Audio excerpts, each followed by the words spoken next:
Ratio दे रहा है, ये जो एक रेशियो दे रहा है ये 1:2:1 का रेशियो दे रहा है। ये एक सिंपलेस्ट होल नंबर रेशियो है, ये एक सिंपलेस्ट होल नंबर रेशियो है, जो कि यही एम्पिरिकल फार्मूला देगा।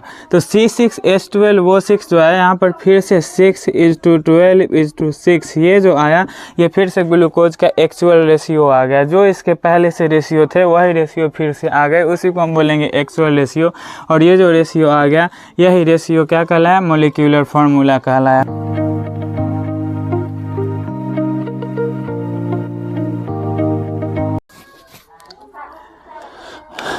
इस क्लास में हम बात करने वाले हैं एम्पिरिकल फार्मूला और मॉलिक्यूलर फार्मूला के बारे में।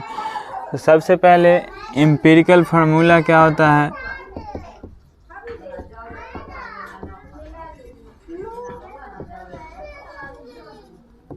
एम्पिरिकल फार्मूला क्या होता है, तो एम्पिरिकल फार्मूला हम उस फार्मूला को बोलते हैं जो कि एक सिंपलेस्ट होल नंबर रेशियो, एक मॉलिक्यूल में जितने भी एटम प्रेजेंट होते हैं उन एटम्स का सिंपलेस्ट होल नंबर रेशियो देता हो, उसको हम एम्पिरिकल फार्मूला बोलेंगे। इसकी डिफिनीशन लिखते हैं, the formula which gives the simplest whole number ratio of atoms of element that is present in 1 mole of molecule. क्या कहा गया कि the formula which gives the simplest whole number ratio of atoms of element which is present in 1 mole of molecule. सबसे पहले क्या है कि 1 mole of molecule, एक मोल के मॉलिक्यूल में जितने भी एटम्स प्रेजेंट होते हैं उन सभी एटम्स का सिंपलेस्ट होल नंबर रेशियो जो होगा, जो फार्मूला देगा, उसी फार्मूला को हम बोलेंगे एम्पिरिकल फार्मूला। एग्जाम्पल लेते हैं। फॉर एग्जाम्पल हम हाइड्रोजन पर ऑक्साइड को लेते हैं। हाइड्रोजन पर ऑक्साइड का फार्मूला क्या होता है, ये होता है H2O2। हाइड्रोजन पर ऑक्साइड का फार्मूला क्या होता है, तो ये होता है H2O2। अब इसमें हम सिंपलेस्ट होल नंबर रेशियो क्या होगा, तो एम्पिरिकल फार्मूला जो होगा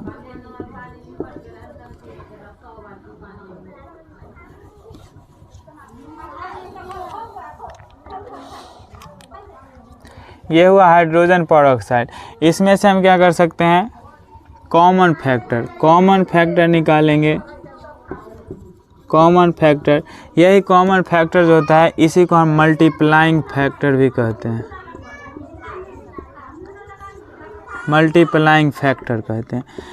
कॉमन फैक्टर और मल्टीप्लाइंग फैक्टर क्या होता है, तो कॉमन फैक्टर और मल्टीप्लाइंग फैक्टर हम उस फैक्टर को कहते हैं जो कि इन दोनों ही एलिमेंट में, अगर इन दोनों ही एलिमेंट्स में एक कॉमन नंबर को, जैसे कि यहाँ पर हाइड्रोजन के एटम 2 है और ऑक्सीजन के एटम भी 2 है, तो यहाँ से हम 2 जो है कॉमन फैक्टर के रूप में इसको हम बाहर निकाल सकते हैं। तो इस कॉमन फैक्टर के निकालने के बाद ये जो कॉमन फैक्टर हो गया, इसको निकालने के बाद जो फार्मूला बच गया वही फार्मूला क्या कहलाएगा, एम्पिरिकल फार्मूला कहलाएगा। वही फार्मूला कहलाएगा एम्पिरिकल फार्मूला। और वो जो फार्मूला बनेगा वो क्या बनेगा, HO बनेगा, और ये फार्मूला हो जाएगा HO। एक और एग्जांपल लेते हैं ग्लूकोज। ग्लूकोज का जो फार्मूला होता है C6H12O6 होता है। C6H12O6 होता है। इस ग्लूकोज के फार्मूला में से हम कॉमन फैक्टर सबसे पहले निकालेंगे। तो कॉमन फैक्टर जो होता है कॉमन फैक्टर जो होता है इसको हम n से भी सूचित करते हैं, n इसका सिंबल होता है। तो ये कॉमन फैक्टर जो हुआ, ये कॉमन फैक्टर क्या होगा, तो C6H12O6 में हम क्या कॉमन ले सकते हैं, तो यहाँ से 6 ले सकते हैं, 12 में से हम 6 बाहर कर सकते हैं और 6 में से 6 को बाहर हम कर सकते हैं। तो यहाँ से जो कॉमन फैक्टर निकला वो क्या निकला, 6 निकला। कॉमन फैक्टर जो निकला वो 6 निकला। तो इसका जो एम्पिरिकल फार्मूला हुआ, इसका जो एम्पिरिकल फार्मूला हुआ, ये एम्पिरिकल फार्मूला क्या हो गया, यहाँ से हम 6 एटम्स में से 6 एटम्स को बाहर कर देना है, तो यहाँ बच रहा है 1 एटम। हाइड्रोजन के 12 एटम में से 6 बाहर कर देना है, तो यहाँ बचा 2 एटम। और ऑक्सीजन के 6 एटम में से 6 को ही बाहर कर देना है, तो यहाँ पर बचा 1 एटम। तो ये जो एक रेशियो दे रहा है, ये जो एक रेशियो दे रहा है, ये 1:2:1 का रेशियो दे रहा है। ये एक सिंपलेस्ट होल नंबर रेशियो है, ये एक सिंपलेस्ट होल नंबर रेशियो है, जो कि यही एम्पिरिकल फार्मूला देगा। यही एम्पिरिकल फार्मूला क्या कहा गया कि the formula which gives the simplest whole number ratio. यहाँ पर देखिए सिंपलेस्ट होल नंबर रेशियो, तो सिंपलेस्ट होल नंबर रेशियो दे रहा है। यहाँ भी देखेंगे तो हाइड्रोजन पेरोक्साइड में से, हाइड्रोजन पेरोक्साइड का एम्पिरिकल फार्मूला जो हम लिख रहे थे, तो हाइड्रोजन का यहाँ पर एटम जो है 1 है और ऑक्सीजन का जो एटम है वो भी 1 है। तो 1:1 का एक सिंपलेस्ट होल नंबर रेशियो है। यहाँ भी 1:2:1 का एक सिंपलेस्ट होल नंबर रेशियो है। तो वैसा फार्मूला, ये एक वैसा फार्मूला, एम्पिरिकल फार्मूला, एक ऐसा formula which gives the simple whole number ratio, एक सिंपल होल नंबर रेशियो देता है। किसका, तो एटम का। एटम कौन है यहाँ, तो कार्बन, हाइड्रोजन और ऑक्सीजन। इस एटम का, ये एटम कहाँ से है, तो एलिमेंट के एटम हुए। वो एलिमेंट क्या है, तो कार्बन है, हाइड्रोजन है, ऑक्सीजन है। That is present in 1 mole of molecule. यहाँ पर C6H12O6 जो है ये एक मोलिक्यूल है। इस मोलिक्यूल के अंदर ये कार्बन, हाइड्रोजन, ऑक्सीजन एलिमेंट हुए और इस एलिमेंट के अंदर जितने भी एटम है उन सभी का एक सिंपलेस्ट होल नंबर रेशियो जो हुआ वह क्या कहलाया, एम्पिरिकल फार्मूला कहलाया। ठीक है, यही एम्पिरिकल फार्मूला से रिलेटेड एक और टॉपिक होते हैं जिसको हम मोलिक्यूलर फार्मूला बोलते हैं।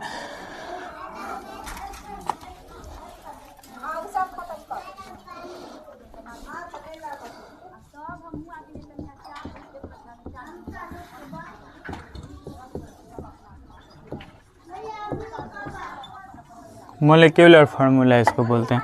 मोलिक्यूलर फार्मूला क्या होगा, तो मोलिक्यूलर फार्मूला हम उस फार्मूला को बोलेंगे जो कि एक कंपाउंड में एलिमेंट के, उस एलिमेंट के एटम के एक एक्चुअल रेशियो देता हो। ठीक है, एक एक्चुअल रेशियो देता हो।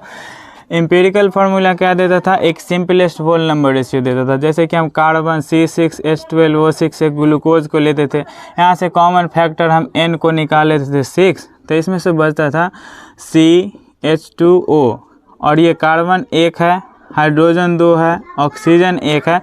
तो ये 1:2:1 जो हुआ एक सिंपलेस्ट होल नंबर रेशियो हुआ। ये तो इस फार्मूला का हम डिफिनीशन लिखेंगे, the formula which gives the actual value, which gives the actual value नहीं, actual ratio of atoms of actual ratio of atoms of elements which is present in 1 mole of molecule, which is present in 1 mole of molecule। यहाँ पर क्या कहा गया, एक और चीज़ देखें कि यहाँ पर अब सबसे पहले समझते हैं मोलिक्यूलर फार्मूला। तो मोलिक्यूलर फार्मूला को हम डिस्क्राइब कैसे किए, तो the formula which gives the actual ratio of atoms. अब यहाँ पर एक एग्जांपल से समझते हैं।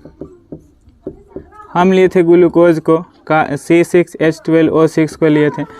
इसका एम्पिरिकल फार्मूला क्या लिख दिए, इसका एम्पिरिकल फार्मूला जो बन के आया था वो क्या बन के आया था, कार्बन 6 बाहर हो गए थे, H2 और O बच गया था। ये हमारा एम्पिरिकल फार्मूला था। तो इसमें जो रेशियो है, एटम्स का जो रेशियो है वो एक सिंपलेस्ट होल नंबर रेशियो है। लेकिन यहाँ क्या कह रहा है, the formula which gives the actual ratio of atoms of elements which is present in 1 mole of molecules. तब एक्चुअल रेशियो कैसे आएगा, अब ये पहले से था तो ग्लूकोज, लेकिन ग्लूकोज में C6H12 वो 6 होते हैं, तो ये अब आएगा कहाँ से, तो वो आएगा एक्चुअल रेशियो से। अब एक्चुअल रेशियो कैसे आएगा, तो एक्चुअल रेशियो जो आएगा मोलिक्यूलर फार्मूला से आएगा। और मोलिक्यूलर फार्मूला कैसे आएगा, तो मोलिक्यूलर फार्मूला बराबर N into empirical formula, N into empirical formula. इसको ध्यान में रखें, molecular formula is equal to N into empirical formula.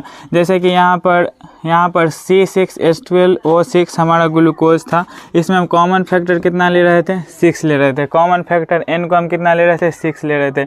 इस 6 को लेने से एम्पिरिकल फार्मूला जो बन रहा था वो CH2O बन रहा था। इस एम्पिरिकल फार्मूला से अब हमको फिर से मान लीजिए कि मोलिक्यूलर फार्मूला चाहिए, मतलब कि इसके एक्चुअल रेशियो चाहिए। तो वो एक्चुअल रेशियो कैसे मिलेंगे, तो N जो निकला था यहाँ पर वो क्या निकला था, 6 निकला था।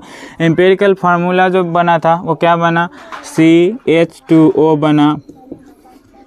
यहाँ पर 6 से मल्टीप्लाई कर रहे हैं तो C6 हो गया, H6 2 जा 12 हो गया, O को 6 से मल्टीप्लाई किए तो ये 6 हो गया। तो C6H12 वो 6 जो आया यहाँ पर फिर से 6:12:6 ये जो आया ये फिर से ग्लूकोज का एक्चुअल रेशियो आ गया। जो इसके पहले से रेशियो थे वही रेशियो फिर से आ गए, उसी को हम बोलेंगे एक्चुअल रेशियो। और ये जो रेशियो आ गया यही रेशियो क्या कहलाया, मोलिक्यूलर फार्मूला कहलाया, मोलिक्यूलर फार्मूला कहलाया। इसी प्रकार से एक और एग्जांपल से समझते हैं, जैसे कि हाइड्रोजन पेरोक्साइड है।